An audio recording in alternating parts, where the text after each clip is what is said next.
Hello everybody and welcome back to another episode of Board With Each Other, the board gaming podcast that reviews board games and asks the question, how well does this play with two people? Whether that's your BFF, your significant other, or that guy that insists on bringing a T-Rex to a knife fight.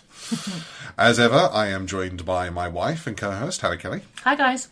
And today we are reviewing not just a game, but a game system in Unmatched. So Unmatched is a game it's a modular game, so it's made up of multiple different sets. There is no starter set for Unmatched. You can start and dive in wherever you like. Every box comes with a full set of the rules and everything that you need to play. Some of the miniature boxes don't come with a map, though, do they? Yes, they do. They all come with a map, yep.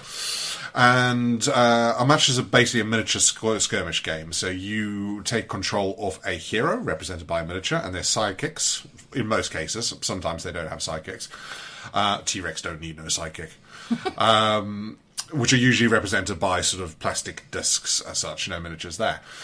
You also get a deck of cards unique to your character.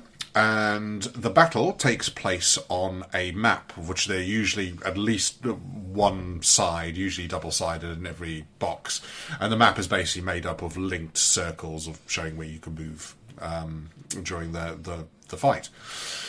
So how gameplay works is on your turn you can take one of three actions. You can either maneuver, which means you draw a card. You can take two of three actions. Two of three actions, that was correct.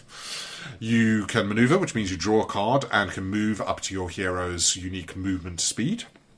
You can attack, which means you take an attack card for your hero or sidekick, place it face down, and then your opponent may place a defense card face down, and then you flip them over, and they all have printed numerical values on them, and the difference between those numerical values is the amount of damage that you do. So sometimes 0 if the defense is equal to or higher. They also usually have modifiers on them or special things on them. Almost every card does something. It's not just attack number. It usually does something else, either during or after the combat that's just taken place. Finally, you can scheme, which means you can play a scheme card from your hand, and that usually has quite significant impacts and effects on what's going on the table. So it might be recover health, it might be pick up a load of cards, it might be... bring your sidekicks back to life. Yep. Yeah. Stuff like that. Each hero has completely unique special rules with that hero, so they all have a special ability that interacts with their deck, so they all play significantly differently. Mm-hmm. If you run out of cards... So your deck runs dry, basically. You take 2 damage every time you have to draw a card. And when you maneuver, you have to draw a card. You can't choose not to. The game continues until one of the heroes is defeated, or multiple heroes, and you have one left standing if you're playing with more than 2 people. So yeah, this is an interesting one. I mean, me as a ex sort of wargamer miniature freak, this leaped out to me like I've got to try this. This looks sort of ace, and we ended up buying a set which was Battle of Legends. That's where we started, and then since then we've picked up quite a few. We've got Cobble and Fog, which are sort of Victorian literary villains. Jurassic Park. Yeah, we've got both Jurassic Park sets. We have a Marvel set with Spider-Man, She-Hulk, and Doctor Strange. So the IPs involved are massively varied. And I think that's kind of one of the things that really stands out, because they're all very well known and very well loved characters from movie, literature, myth. For the most part, some of them are a little bit esoteric, but there's something in there I think for everyone. You'll find something that you're interested in. And from the sort of collectory side of things, this definitely has a bite to it, because they tend to get access to IPs that then they lose access to. So if you're somebody that suffers from FOMO, be careful. Because Buffy's a really good example. Yeah, I am a die-hard Buffy fan. Of course I am. I'm a woman of a certain age who watched TV at some point in her life. You were a teenage girl I was at a the right teenage girl time. at one point in the 90s, And that's a really good example, because I think now it's out of print. Yeah, you can't get hold of it. And there's some like Deadpool and Bruce Lee that go for crazy money. Oh, really? Yeah. Although the collectors are very, very annoyed about Bruce Lee because they're bringing him back. Because he was going for sort of £200 on eBay. Okay. So yeah, I mean, is there anything else you want to mention? Runtime? Yeah, so games are, I would say, fairly short. So at 2 players, we kind of average around 20 minutes per session. 20 to 30 minutes, I think, is round about what they tend to take. Yeah. Yeah.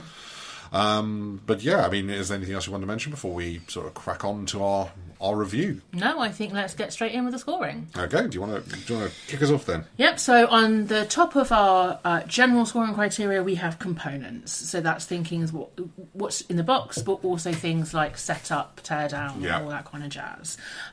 Do you want to start by talking about miniatures? Oh, God, yes. Okay, off you go. So for plastic solid state miniatures, these are great. They're ace. They look really good. They are fun to paint if you're into that sort of thing. I have very little criticism, particularly given around the price point, which we'll come on to a bit later. They look really, really nice. So yeah, that's my miniature splurge. I rate these. I think they look great. What I'll also say for it is that all the components, so both including things like your health trackers, your little plastic tokens for your sidekicks and any other tokens that come with it, and your cards, all fit nice and neatly back into their allotted spaces within the box. Yes. Which is really, really nice. I like that. Great, yeah. However, the more boxes you buy, they're quite big boxes. Yeah. And I would probably own a lot more of this if it wasn't for the insane amount of shelf space it takes up. I think if you get serious about this, which I'm starting to get to the verge of, I think you probably need to start thinking about some sort of storage solution for it that you can get rid of the boxes.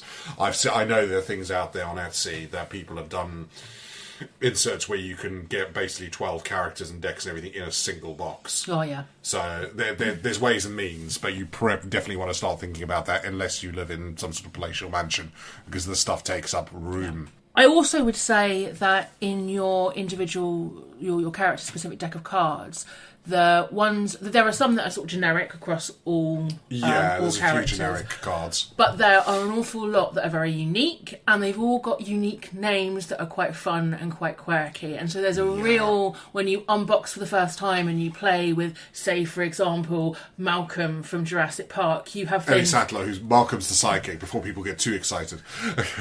Yeah, but you've got a card there that says, what's it like? I want to introduce you to the next... I'm looking for the next ex-Mrs. Malcolm. Yeah. So all the cards are actually quite fun, and it's really fun to sit there and read them out to the people you're playing with, if you're a massive nerd like we are. Yeah, I mean, if you're getting a game about battling, Jurassic Park raptors against Spider-Man, you probably are quite a nerd, so we could just skip over that. If you've either turned off already, or you're like, okay, yeah, I'm in. But there's a great deal of respect and nudge winking that goes on with. There's real respect for the IPs, and there's nods and winks to, I wouldn't say memes as such, but just jokes and humour that go along with these characters. Like, for goodness sake, they brought out the miniature of Dr. Malcolm reclining with his shirt open. If you wanted to purchase such a thing, they're going to do a Witcher set. Yeah, I bet you do. They're going to do a Witcher set next year, and yes, they've done a miniature of Geralt in the bath. So they know. They know their audience. But there is a sense of humour to it that I love. Yeah.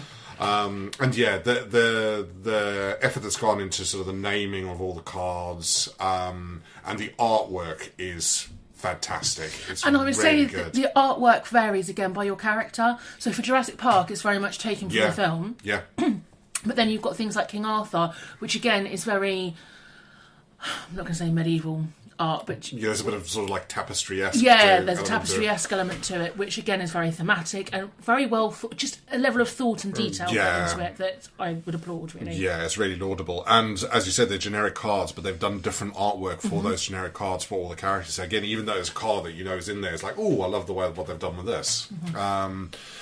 The maps look great. Again, the maps are sort of themed on whatever set you've got. So, for example, in the Marvel set, you've got the Sanctum Sanctorum, Doctor Strange's hideout, for instance. They all look really, really nice, and they all play very, very differently. Yeah. Although I'm probably going away from components here. I'm just waxing lyrical. So, how did you score it? A 9. Oh, so I scored it an 8. Yeah. This is components-wise, I have almost nothing to fault on this. Possibly because you like miniatures more than I do. Yeah, quite possibly. Yeah. But I do rate these. We haven't mentioned setup and teardown. Oh, it's a doddle. Yeah, 3 minutes. Yeah, I mean, the great thing is because it comes with standard decks that are prefabricated, you don't have to, there's no deck drafting. Yeah, there's no deck building. It's just shuffling. Yeah. Shuffle, put the map down, put your guys on the map, done. Yeah, you're Ready done. to go. which is great because you just crack it out so quickly. And it's that kind of game. It's like, I fancy a match of this. Bang, bang, bang. You're done. You're in. Yeah. The only thing is when you've got multiple sets, you want to fight people from different sets. You don't have getting them all out and having to unpack them. But again, that goes back to the storage solution thing. I think that is probably the way forward with this. Okay. All right, so then on to complexity. So this includes things like AP, also how much we argue about the rules. But as always, it's not about how complex the game is per se, but how the complexity serves the gameplay. As you've said in the rules, actually, it's a really straightforward, really, really easy game to pick up. There's nothing particularly complicated about it. Yeah. The devil in the detail is playing your character well. Playing your character well and knowing what your character can and can't do and the limitations of them and the strengths and limitations of your opponent.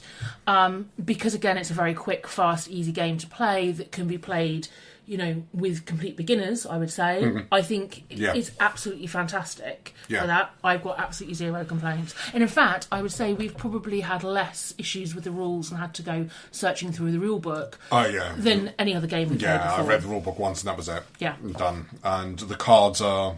We haven't had many sort of edge cases or cards that we've been like, what does this do? I don't really understand that. That's not really happened in this. So it's very, very clearly designed. Yeah. When you're talking about complexity and how well it serves the gameplay, I think it fits the bill absolutely for what it is. I think I like this a lot. And there's a part of... Because I skew heavy in terms of rules weight, there's a part of me that almost wishes for something a little bit more... another dimension to it, perhaps, but I'm very much clear that is a personal thing, and it's because I like it so much that I just wish there was kind of a little bit more meat on the bones. Yeah, I think it's also worth mentioning that some of the some of the other sets that we have do add other rules. So, for example, one-way systems when you manoeuvre, and also there's one map where you can get like bonuses. Yeah, there's basically equipment and stuff on the map that you can use to increase or decrease attack and defence. Hidey holes, for example, that you can only go through if you're normal sized. If you're large, like a T-Rex or your giant Alice, for example, Alice in Wonderland, then you can't go through. So again, there is that element with as different expansions or different modules come out, it does allow you to change gameplay and bring a fresh element to it. Yeah. Although I appreciate that's not what you're talking about. No, but a little bit. And because of that, I mean, there's characters that I like more than others because I find them more interesting to play tactically. I think there are certain characters where it can feel a little bit like you're just pushing two toys together and going bash, bash, bash and fighting them,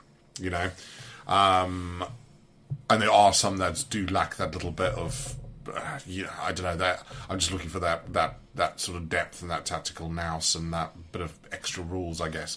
I don't know that's what this game is. No, it's absolutely not, and I'm not marking it down for that at all.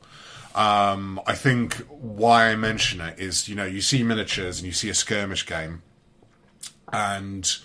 If you, like me, are an ex-Warhammer player, or perhaps you play some of the Games Workshop skirmish games and things like that, don't go into this expecting something that it's not. You're not going to get that level of depth from this. And, you look at miniatures, and it's a skirmish game, you might think, I just want to make it really clear to people that this is a very lightweight experience. It is not something that you're going to have loads of rules chucked at you. There's no sort of progression between games, anything like that. So I just wanted to make that clear. Yeah. And I think from my perspective, again, no analysis paralysis. It's very quick, very fluid. Yeah. Your hand can change from round to round depending on what's going on. So you don't have that same agonising choice. No, you don't. For that reason, I scored it a 9. Yeah, I gave it an 8. Like I said, I'm not going to mark it down for the things that I said. I just want to make those clear to our listeners. If you are like me, there might be something there that's lacking for you that might look like it's there, but it's not. I just don't want people to go in with sort of false expectations. But I think as far as the rule set serves the game, really good. Okay. So I say an 8. Right, so moving on then to shelf life. So this includes things like value for money and replayability. Yeah. So as you mentioned, there's lots of different modular expansions for it. I would say that the big boxes are around, 30 to 35? Yeah, they're usually about 30. And the two-person ones tend to be low 20s. Yeah. So in that sense, I think the bigger boxes, the 4-player the four hero boxes are better value for money than the two character ones. But I think it's a necessary evil because of the way they've approached this. I think if they just sold little blister packs with a hero and a deck of cards in, but you think almost like Marvel Champions, then it would be a cheaper proposition. It's the board, I think, because every set comes with everything you need to play, and because of that, it means it's less friendly to I want loads of this kind of collector. If you are just going to dabble and grab a few sets, fine, but if you I want it all, then it starts to get quite expensive. Yeah, and I think we've been burnt in the past by going quite heavy on, things like LCGs, for example. I'm looking at Marvel Champions, where we've spent quite a lot of money and we've kind of been a bit completionist until we got to a certain point. We were like, actually, we want to play something else. Yeah. I think that I would reach that point a lot sooner with this because that price point is that much higher. I'm not saying that doesn't represent good value for money, but I'm saying you're prepared I'm prepared to pay to have a really vast collection. Whereas I think we're more likely to cherry pick ones that we like because the characters particularly appeal to us. Yeah, absolutely. Which is probably how it should be done, really. Oh yeah, probably how it should be done. But yes. Yeah, absolutely, and I have been cherry picking with this. That's the approach that we've taken to it, and therefore it's one of those things. And I think the characters play so very differently, and I'm yet to encounter one where I thought this is naff. So I think there's almost amount of dependency there where you're going to get something good. Yeah. So they've proved through the sets I'm willing to occasionally cherry pick something because I know this is going to be fun. And yet I don't find any of the characters particularly unbalanced, mainly because their playstyle is so different. And yes, okay, fine, you can exploit someone's weakness because that's where your strength lies. But there isn't that unbalanced thing that I've come across in lots of other sort of similar kind of games. Yeah, stuff with a lot of content seems to happen. Yeah. I think there is situations where you've got a bit of a rock, paper, scissors thing where some characters are way better at fighting other characters and some characters... But I don't think we've ever played a game where I was like, this is broken, this character can never be that character. I don't think that's the case at all. No. So there has been a lot of thought that's gone into the design. Yeah, very much so. What I would say is it definitely needs additional packs or different boxes. I think if we'd have just bought the first one and that was it, I think I would be bored of it quite quickly. 20-ish games maybe, and then that'll then I think I've been quite bored. But because we can add in different characters, we do things like tournaments, for example. So we'll draft our own tournament, and it keeps it fresh and it keeps it novel. Yeah, it does, And learning to play the characters is really, really rewarding. But learning to play the same character against the same character would probably get quite boring. Yeah. It's that puzzle of, I'm not au fait with fighting She-Hulk with Ellie Sattler. But it's things like that. And you start to go, because the characters do play so differently, you're not trying to solve the same puzzle every time. You are playing it's a very different playing field for each character. Yeah. So I gave this a 7. Snap. Yeah, because I think in its essence, the shelf life is great, but there is an element of pay to play in that. So I can't, with good conscience, give it higher than that because it's how much time would you expect to get out of a £150 board game, which is roughly what we've spent on it so far, and we have a great time. It's great, and I can see myself playing it for ages. But over time, we have spent £150. Yeah. So it's that value for money shelf life thing. Yeah, it's good, but beware. You're probably going to want more than just one. Yeah, absolutely. Complete agreement. Okay. All right, so our final scoring category under the general section is fun. Do you have any fun when you play it? I have loads of fun playing this. It's so cool. It's a blast. Yeah. It's really fun. It is so... I know we've gone through a bit of a patch where we haven't talked that much about theme, but it is so thematic. Everything is so thematic. Everything just dripping with theme. All the thought that's been put into every single facet of it, of playing that character. It's great. It's a nerd's wet dream. It's brilliant. Very much fun. And again, you get to do really cool things that you would never thought that you would be able to do. So, for example, having Alice in Wonderland fight, I don't know, Dracula, Yeah. for example. Like, just you would never even see that happening, and just to be able to do that is really quite cool. It's that element of it that's just so much fun. And as you're playing the game, because everything is so thematic, it's great for the theatre of the mind. You can kind of see it happening. There's so many laugh out loud moments. It's just it's great.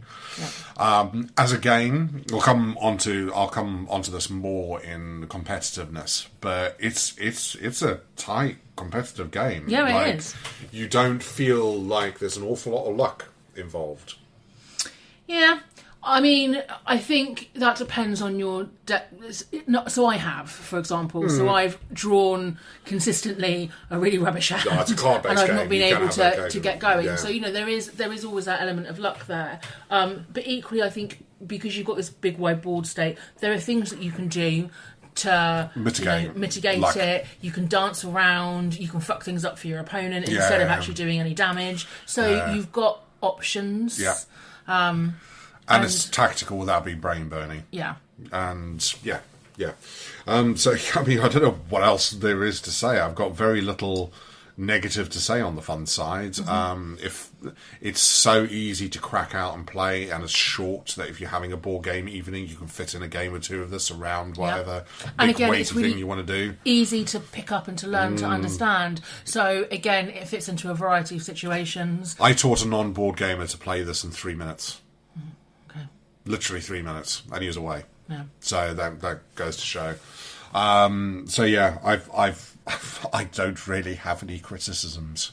I'm not going to give out a 10 because I feel that that's very much reserved for the absolute creme de la creme. But I'm going to give it a 9 for fun. So I gave it an 8, and the reason I only gave it an 8 is because I don't feel we crack it out as much as we would do if it was a little bit more fun. But that's... I think I'm surprised that we don't play it more often, I guess. But maybe that's because I think we have so much else to play at the moment. And we veer on heavy. Yeah, I mean, we have, just full disclosure, we have had over 20 games of this. So we have played it a lot. And it's one of those things that I like having, because there's always those moments you're like, I'm not sure what to play. Actually, I quite fancy a quick game of Unmatched that usually gets the juices flowing as well. Yeah. So it does fit that spot for me. But yeah, okay, fair enough. Okay. So let's total those scores up and see where we're at. So we add all those together, and that gives us a general score of 8. Yeah, I think that's pretty fair, to be honest. Yeah, it's a pretty cracking bang on game, for me. solid It's great. game. Yeah. Okay, so then on to our second set of scoring categories. This is how it plays as a 2-player game. And our first one is table talk. Yeah, so this is how much you chat during the game, how much talk. trash talk there is, how interactive it is, how much you get to know the other person playing it. This is great. Yeah. Yeah, it's a very, very interactive game. You're constantly having to interact with the other person. There's an awful amount of trash talk that goes on in our case. There's little jibes like, oh, I'm going to do this, how dare you, and all that kind of thing. There are also other parts of it, and I might come onto this under competitiveness, where actually you can pull like a card out of your sleeve almost, so you've got like secret hidden tricks that you can do, so you can bolster attacks, for example, or you can negate the special thing that they do on their card, which all make for these fantastic aha moments that just increase that kind of like banter and... Absolutely. And the other thing I will say is banter. As you get to know your characters better and other characters better, there is a massive poker element to this. There's bluffing. Because you have to put those cards face down. You can either tease your opponent out with a really soft attack and get them to defend, or you can make them think you're teasing them and actually hit them with a full wallop. There's a great deal of person-to-person bluffing and depth to this, which is one of the secret sources that I wanted to mention under fun, but I thought I'd save it for here. There is that adversarial, like, I am going to try and trick you, going on all the way through this, which is fantastic. And also, as we've said, each of those cards are or can be very uniquely named or with unique thematic abilities, so being able to read them out is actually like a really cool sort of thing. I don't think you can play this game without talking endlessly at each other. No, it's constant chat, isn't it? Yeah, really interactive. And again, because it's quite easy to pick up, again, really great first date game or kind of game. It doesn't really matter what skill level you are, because it's a pre-constructed deck. Disagree. I'm going to get onto that in the competitive Well, to a certain extent, I don't... I mean, how well you know the heroes and the characters, yes, but actually that getting to know you element, I think this would be a really, really fun game to pull out. Oh, absolutely, yeah. It's also really cool to see, because obviously you and I do play quite differently and we have different strategies. Yes, we do, yeah. It's really cool and fun to find out which characters you prefer Yeah. and why you like them. Yeah. And also how you might play something differently to the way that I would play. Yeah. And that's quite novel, I think, again, when you've been together for like fucking forever. Is that the official title on our next anniversary? Yeah. We should have a party and name it that. But there's also a element to this of, I don't know how else to describe it, but with the IP-ness of it all, of shared nerdy bonding. Mm-hmm. Which I think is worth mentioning. Like, we both love Jurassic Park, and we both love Marvel, and there's an element of that shared space of doing something geeky that you both love, and perhaps nostalgic, bringing back memories, things like that, which is fantastic, and I've never seen in anything else really. Yeah. Which I think fits I'm under just this so category. used to IP being, like a one and done thing, so not being necessarily shared over a series of like modular games. Yeah. And I think that's, what makes it really cool. There's that classic playground thing of my Spider-Man will beat your T-Rex. There's that element of it, which is really fun. Yeah. It's just cool. So what did you score it? So I scored it an 8. It's a 9 for me. Yeah, I mean, looking back, I don't quite know why I didn't score it a 9 really, because... Oh, we're going to have a live score revision. Yeah, maybe. Okay. Yeah, right. I mean, 10 it would have to be absolutely spectacular, but I don't know that I've got a huge amount of complaints to make, so okay, 9. I just think as far as competitive games go, I don't think we haven't got onto that category yet. No, but I don't think it's much better for table talk. Yeah. I mean, co-op's always going to be in a bit of a league of their own. You kind of score those sort of differently and separately, but I think in the competitive space, this one ticks so many boxes. Yeah, I suppose if I compare it to things like Nemesis, for example, or even Frosthaven, or Gloomhaven, because we've not played Frosthaven, then maybe those are the games that I would score a 9. Yeah, but those are both co-op. Well, I mean, well, Nemesis, we're not rating it as table talk for a... Yeah, I know. But my point is that as a purely competitive game, the table talk is up through the chart. Nemesis is competitive. I'm sticking to an 8. Okay. Minus random scoring. I tried to convince, but no, not happening. All right, fine. All right. Okay, so the next one is then competitiveness. Oh my god, yes, and I think we've kind of already touched on this. So there are aha, gotcha moments because of the bluffing. There's also an element of if you've got somebody who's melee versus range, there's this whole kind of dance of chasing around the map where you're ducking in and ducking back out. And there are so many elements, I think, where and then ultimately you are just hitting each other with big sticks or swords, but it doesn't feel like that when you're playing it. There's a lot more. There's a lot more to it, and you can get better at your character. Mm-hmm. You can learn to play your character, and the more you play that character, the better you will get. You can learn the other characters, and the more you understand the other characters, the better you will get at playing them. Mm-hmm. And if you do that together, this starts to get really juicy. Yeah. Like I said earlier, I taught somebody to play this in 3 minutes. When we played, he did not stand a chance.